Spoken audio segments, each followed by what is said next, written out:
technology tools.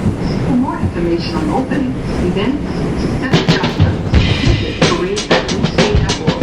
Join the team that moves you and apply. If hip hop is not disseminated to the world through people who were there, you're never going to get the real story. Never. Listen, I'm only born. You was born in 70. I'm born in 71. Right. And people was like, "Oh, this was going on." I said, "Boys, I had to go in my house. This is 2 weeks ago, and get my book, my book of accomplishments. Yes. And bring it outside and be like, look, what that say? 1975. What was I doing in 1970 when I was 4? I was playing in Carnegie Hall in front of thousands. Don't tell me I wasn't into music. You know what I mean? I ain't have an ear for music. I know what I saw in 75. You wasn't outside.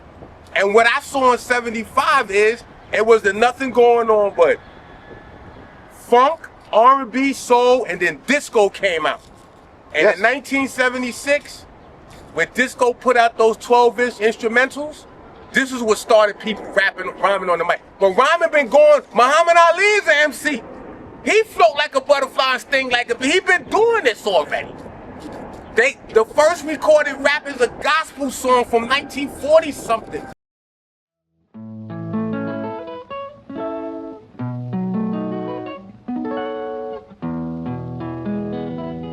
But it's over and over.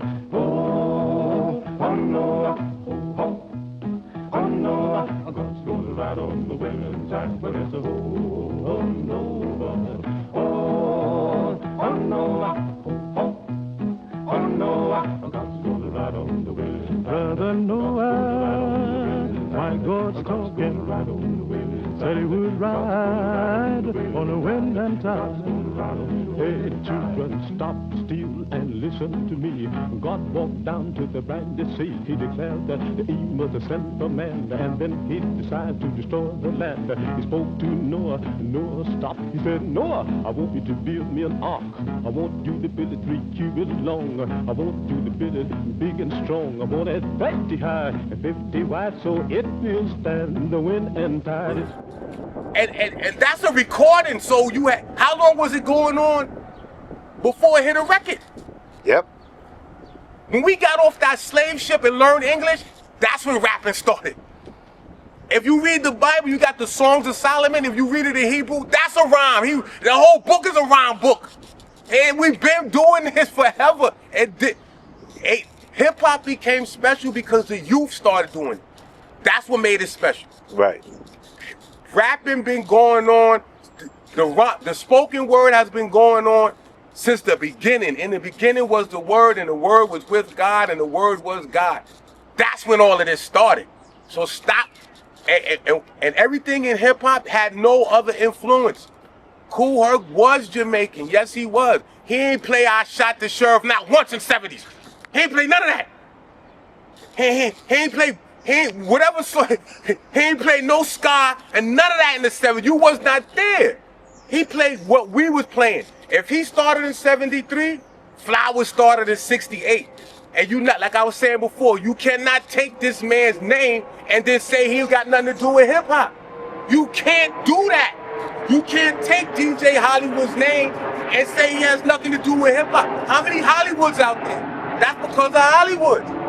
How many people took the title? It was no DJs until Pete DJ Jones was called Pete DJ Jones. He was the first one to use DJing. Before it was cutting and scratching, it used to be called needle dropping.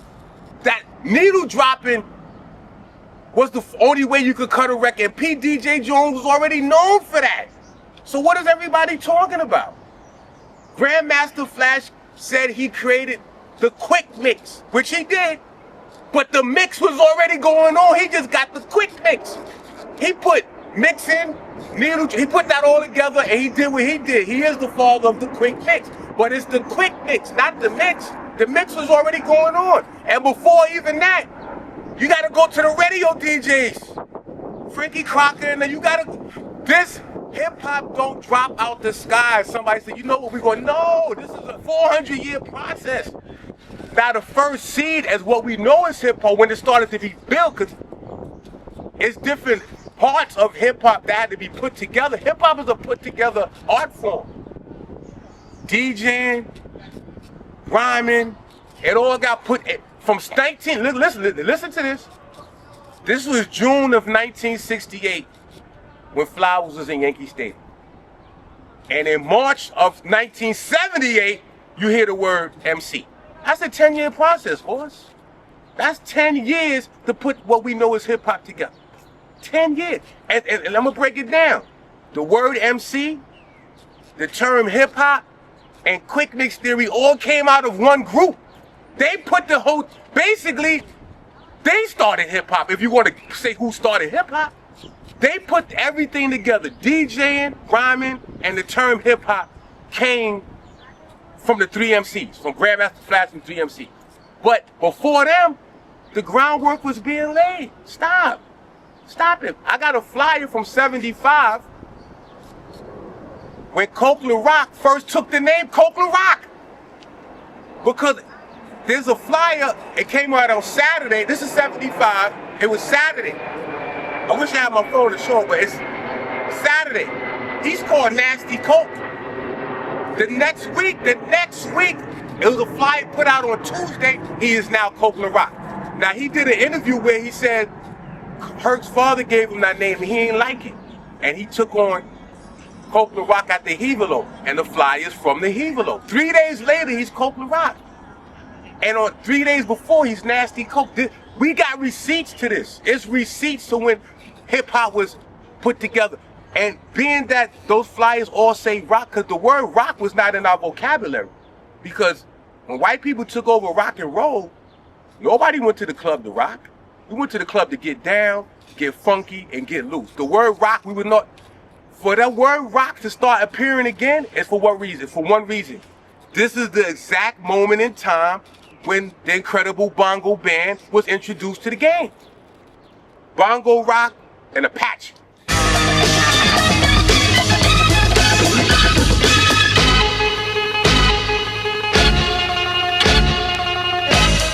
And out of their mouths, it was DJ Timmy Tim that gave him that record. And he only met Timmy Tim in 75. We got receipts to this, folks. In 1970, it tells you that the incredible bongo band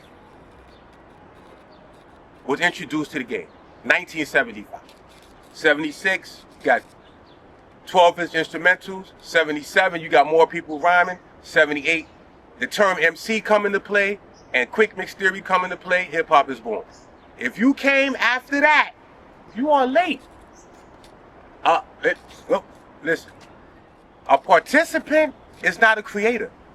We never said other people didn't participate, because we have no control who lives in the Bronx. We don't control immigration and none of that. We just live here. But my point is, if I make something at 12 o'clock and then you start doing it at 12:10, it's already here. You are now participating. You did not create anything. So everything that was created and then other people participated. I was watching a YouTube joint about Crush Groove, something I ain't know. Russell Simmons, who was not only co-producing the film but also serving as one of hip-hop's most prominent figures and businessmen, realized that he needed to step in personally to restore order and get the production back on track. He grabbed a megaphone and addressed the entire crowd of extras with a message aimed at ending the conflict and refocusing everyone's attention on their shared goal of making a movie that would showcase hip-hop to the world. According to witnesses on set, Simmons shouted through the megaphone that hip-hop was black invented, but now everyone was rocking to it, so they should stop fighting and finish making the movie together. But my whole point is, now there's other people on the job. I watch videos from a guy named Bustero and stuff like that, the Bustito, True Savior. I watch, I forgot the other guy. Oh, Akeem. They made some real professional videos about hip hop that should be part of a college course. That's how professional they are. But my whole point is, I'm not the only one saying this. I'm just saying it got to come from the people that were there. I lived on Walton Avenue, one stop away from when Copeland Rock came back on the scene. He was telling his story. He filled in a lot of gaps that I couldn't put together. And when I was growing up, all I kept hearing was Burnside. I grew up on Walton Avenue. Now when Copeland Rock came out with his story, now I understand what everybody was saying. They was going to the Heaver. This is what I. And another thing, the term hip hop. They say Bambaataa named it hip hop. He did not name it hip hop. The term hip hop started in around 78. Could have been 77, but I know 78. There's a flyer with it says hip hop MCs from 79. So didn't Bambaataa do that interview in the 80s? The term hip hop been going on, been. And it was because the older blacks was saying you're doing that hip hop stuff. I don't want to curse, but you know what the word stuff was replaced with. And then now when the records came out, they couldn't say that no more. You're not going to hear this from nowhere else. The terminology changed. And the terminology was, after he said that hip hop stuff, they know what they used to say, the older blacks, our elders? Oh, you don't see the white people doing that. They used to tell us this. Oh, you don't see the white people doing it while you're doing that. And what happened? The Beastie Boys came out. I'm going to hit you with something right now. Not to say they was great MCs, they made great music, but the Beastie Boys is a big part of hip hop movement, because when the Beastie Boys came out and they was white, that generation said, excuse me, elder, we doing this. People, you're not going to hear that from nowhere, because other people was not told that. All elders would tell us, you don't see the white people doing it. This is what they would tell us. When the Beastie Boys came out and they was white, it's not that we listened to it or we jammed to it. It's the fact that that stigma of it being a street art was gone. Now the white boys are doing it. What you got to say now? And from the Beastie Boys, this is when the golden age of hip hop all started after that. Because the stigma was gone. Now you got white people. And we was like, why is the white boys doing it? And nobody say nothing. But when we do it, we created it, it's a problem. So, as that aspect, Beastie Boys is a big part of the movement of hip hop, because they just for doing it and being white. Trust me. You're not gonna hear that. You're not gonna hear that mentality from nowhere else. What about Blondie? Blondie, I forgot. I can't say I forgot about her. Blondie she should get a trophy. Blondie is a big part of hip hop history. You don't even know that. When she came, if you watch the video, The Rapture, she put in that video what she saw. I didn't see no Puerto Ricans in that video. I saw graffiti on the wall. I saw a black dude on the turns. I saw black people dancing. I saw some white people. You always gonna have white people. Remember, there's a flyer from 79 from the PAL.